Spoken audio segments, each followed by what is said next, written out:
Hello students, I welcome you all on the online study platform of Sri Academy. Dear students, today we will resume our poetry section, and in this lecture we will discuss our third poem, that is A Tiger in the Zoo, and the poet is Leslie Norris. Here is some short about Leslie Norris. George Leslie Norris is his full name. He belongs from the age of 21 May 1921 to 6 April 2006, and he was a prize-winning Welsh poet, short story writer. He taught at academic institutions in Britain and the United States, including Brigham Young University. Norris is considered one of the most important Welsh writer of the post-war period, and his literary publications have won many prizes. So Leslie Norris belongs from the age of postmodern age of literature. He was a prize-winning Welsh poet. He belongs from the country Wales, which is in the Europe and also the part of Great Britain. He wrote short stories also. He taught at academic institutions, means he was a professor by occupation. He used to taught in Britain and United States of America, in which a university, Brigham Young University, is also. Norris is considered one of the most important Welsh writer and the post-war period. His writing timing was a post-World War. Post-war means post-world, after two world wars. And his literary publications have won many prizes. Come to the poem. So the poem is A Tiger in the Zoo. Here some brief about the poem. So this poem contrasts a tiger in the zoo with a tiger in its natural habitat. Basically, the poem is a comparison between a tiger who used to live in zoo and a tiger who used to live in its natural habitat. Natural habitat means its original place, its original home where tiger used to live in. So what's the original place of a tiger? It's jungle, it's caves where he used to live in, where it used to live in. And a tiger also, a pet tiger or a tiger who is catched, also put in the zoo. So here in this poem, the whole poem discuss about the two types of tiger. One who lives in its original natural habitats, and the other is in cave. Other is in cave means in the zoo. The poem moves from the zoo to the jungle. ये poem zoo से जंगल की ओर जाती है and back again to the zoo, फिर zoo में आती है. Means at first this poem talks about the tiger of zoo, and then it talks about the tiger in jungle, and then it come back in the zoo. And here read the poem silently once and say which strangers speak about the tiger in the zoo and which ones speak about the tiger in the jungle. So he stalks in his vivid streaks the few steps of his cage on pads of velvet quiet. In his quiet race he should be lurking in shadow, sliding through long grass near the water hole where plump deer pass. He should be snarling around houses at the jungle edge, baring his white fangs, his claws, terrorizing the village. But he is locked in a concrete cell. His strength behind bars, stalking the length of his cage, ignoring visitors. He hears the last voice at night, the patrolling cars, and stares with his brilliant eyes at the brilliant stars. And again I will discuss the meaning. So he stalks in his vivid streaks the few steps of his cage on pad of velvet quiet. In his quiet race, Here he is used for tiger. Actually it is used it for animals. It is used for animal, but here he is used. So poet is personified a tiger, means personification is used. So he stalks means follow, पीछा करना किसी का, follows और पीछा करना. In his vivid streaks means the streaks which on the body of tiger is made of different colors. Like here you can say in this tiger has a lot of strips which is many color, like black, some are black, some are brown, some are white patches. So all these are called strips, means धारियाँ या पट्टियाँ. ये अलग अलग तरह की धारियाँ इसके ऊपर बनी हैं. सो वो घूमता है, वो फॉलो करता है, टहलता है अपने इस विविड स्ट्रीप्स वाले बॉडी के साथ. The few steps of his cage, कुछ ही दूर. Few steps means some short, only short steps means कदम, बहुत ही लिमिटेड कदम वो अपने केज में ही घूमता है इधर से उधर. On pads of velvet quiet, here pad means पंजे. Pads means the paw of tiger. So paw means पंजे. Like this is the paw of tiger, and it is like velvet. Velvet is a fabric with here the photo of velvet, and it is very beautiful in seeing and very loosey kind of, very good in touch. So that kind means like velvet, tiger's paw is. So here the poet is comparing tiger's pads like velvet with the fabric velvet. So here it is used the figure of speech, metaphor. Here metaphor is used. If here as is used means if poet was saying ki the pads of tiger is like as velvet, so here simile, on that time simile is used. But here on pads of velvet quite means it's just direct comparison. So here is metaphor. And in the next line, in his quiet rage, I am telling you the meaning in Hindi also. So वो एक अपने धारीदार शरीर के साथ, अपने धारीदार body के साथ, अपने विविड स्ट्रिप्स वाली बॉडी के साथ कुछ कदम ही अपने केज मीन्स सेल और गुफा, तो उसी गुफे में थोड़ा 2-4 कदम बस चलता है. On pads of velvet quite, उसके जो पंजे हैं वेलवेट की तरह, जो मुलायम पंजे हैं उनके साथ, और थोड़े in his quiet rage. Here also oxymoron is used in quiet rage. Two different words, two means opposite words like quiet raise.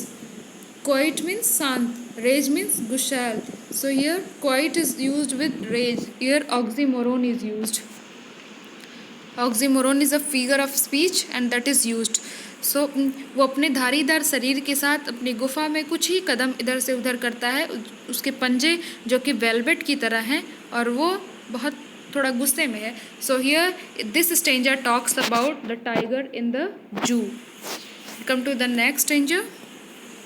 He should be lurking in shadow, sliding through long grass near the water hole where plum deer pass.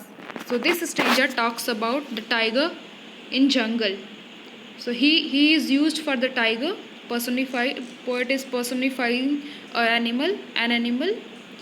So he should be lurking in shadows. Means lurking means remaining hidden as so as to wait in ambush, means शिकार की खोज में छुपे रहना. So he should be lurking in shadow, वो छाए में छुपा रहता है. स्लाइडिंग थ्रू लॉन्ग ग्रास, और लॉन्ग ग्रास जो है उसके थ्रू, जो लॉन्ग ग्रास है उसके थ्रू वो सरकता है. और near the water hole, water पानी के किनारे.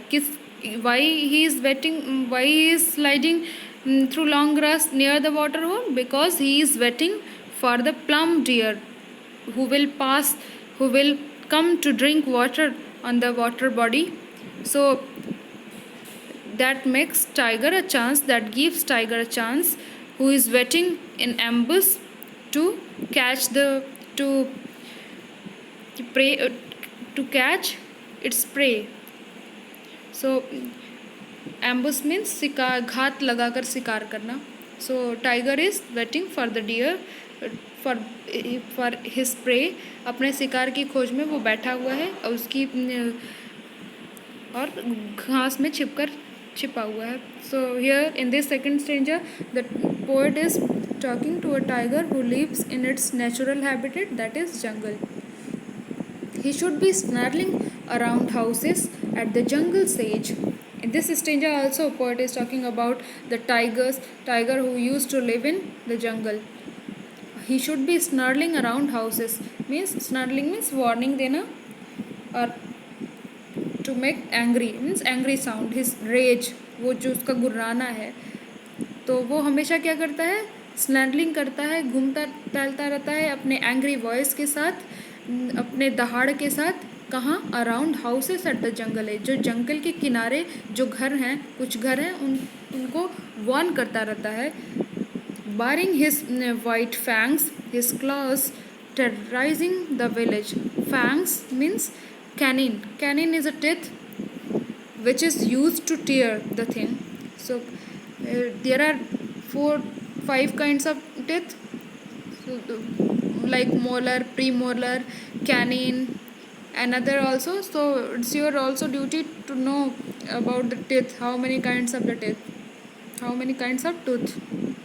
So bearing his white fangs, अपने मुंह को खोल करके, जैसे इस पिक्चर में, see in this picture a tiger who is bearing his white fangs, वो अपने सफ़ेद चमकीले जो कैनिन, जो धारीदार नोकदार जो नुकीले उसके जो दांत हैं, उनको दिखाते हुए बहुत ही फेरोसियस मोड में है tiger, like that. So he terrorising the village, और उस अपनी दहाड़ के साथ पूरे गांव को टेरराइज करता है, पूरे गांव को डराता है.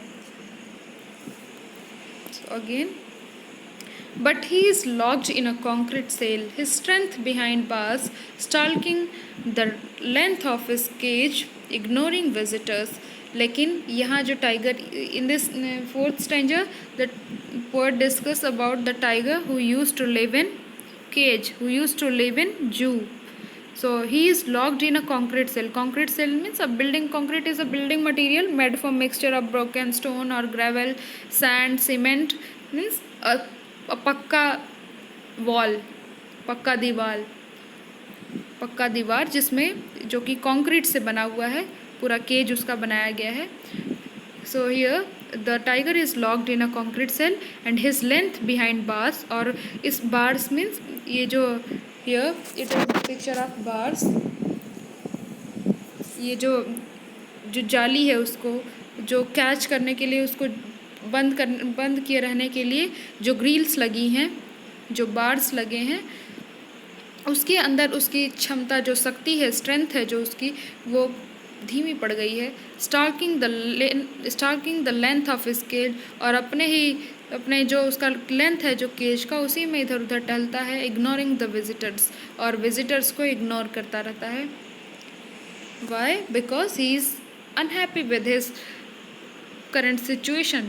He is one who knows for its ferocious nature, he knows for his strength, but in this time he is captured in the cage, he put behind the bars. That's why he think that his strength is of no use, and that's why instead of stalking on visitors, he used to ignore the visitors. Why? Because he think that he is behind the bars. That's why his any strength doesn't work today. Here in the last, he hears the last voice at night, the patrolling cars and stars stares with his brilliant eyes at the brilliant stars.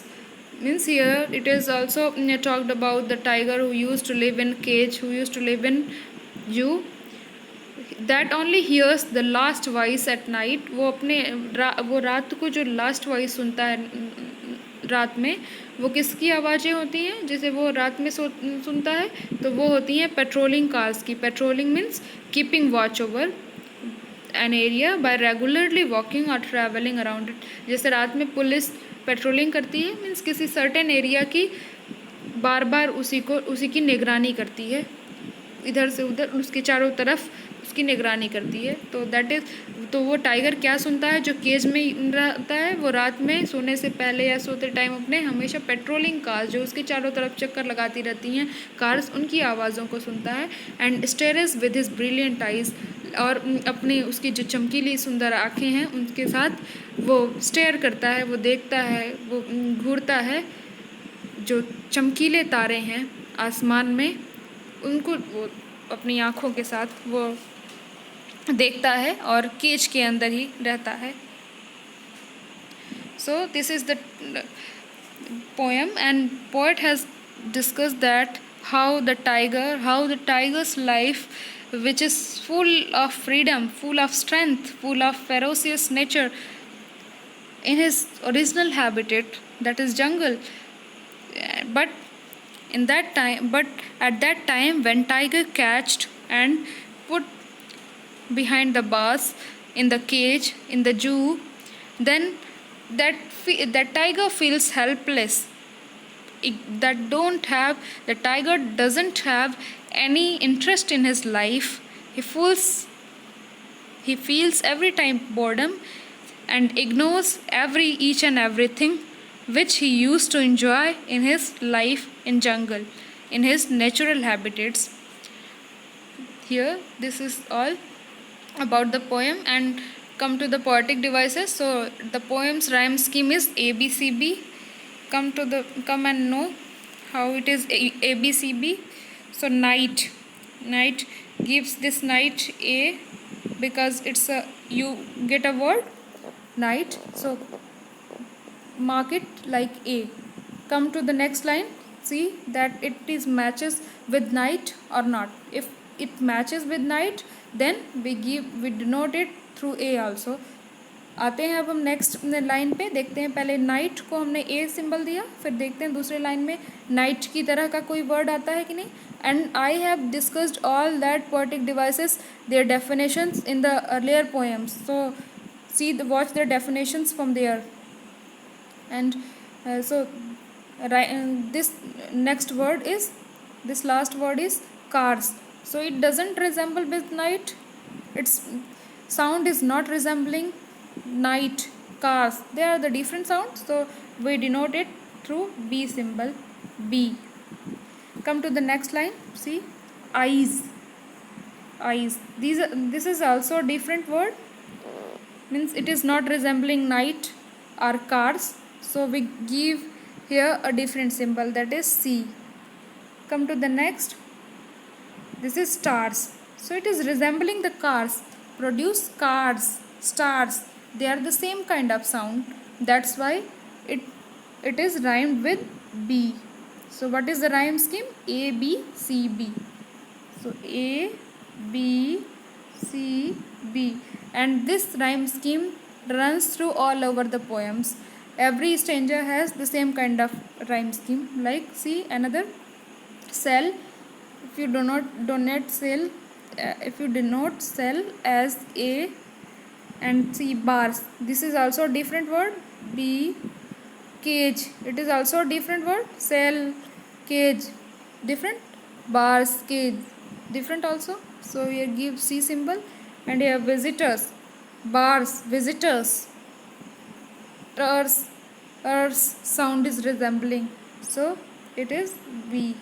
So the rhyme scheme is also A B C B. This is the rhyme scheme, and every stanza has the same kind of houses has no rhymed house. The word houses is not rhyming with any other word at the end of the line. So age, houses, these are the different words. Class are different, so A B C, and village, age, village, so it is resembling. So here it is also B and B.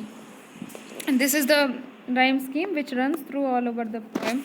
And next is personification. As I told you that tiger is means in grammar, tiger or any other animal is used as it denotes as it, as we use he for boys, she for girls, but we use generally for the animals it, we denotes them by it. It is a tiger, but here poet has used he. In this poem poet is personified a tiger. Tiger को एक व्यक्ति की तरह deal किया है poet ने. That's why personification is used. And enjambment is also, it is also a poetic device in which there is no any punctuation marks in two consecutive lines. दो लगातार लाइनों या उससे ज़्यादा लाइनों के बीच अगर punctuation mark means comma, full stop, these are not, if these are not there, if these are absent there, then it is enjambment. That lines called enjambment. Like sliding through long grass near the water hole. In these two lines there is not any punctuation mark is used. Next is imagery. So poet, in most of the poem, poets are using imagery. Through imagery they want to picturize the poem. वो imagery के through क्या करते हैं, picturize करते हैं. जैसे इसमें कि he is sliding through the long grass, वो लॉन्ग ग्रास के थ्रू सरक रहा है, लॉन्ग ग्रास के सहारे. तो यहाँ एक पिक्चर देने की कोशिश की है जिससे कि आप इमेजिन कर सकें और इजीली पोएम को अंडरस्टैंड कर सकें. जैसे his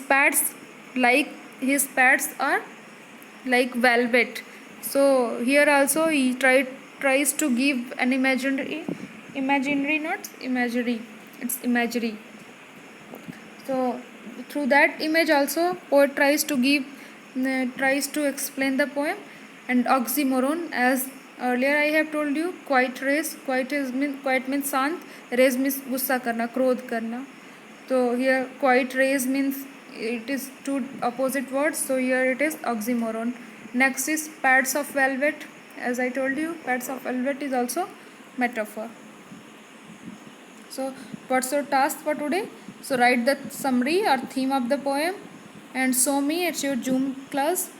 Write and learn all the poetic devices discussed in the poem with their definitions also. So definition you will get from earlier lectures where I have explained all these definition, all these poetic devices. So this is all for today. Thanks. Stay home, stay safe, and keep enjoying learning.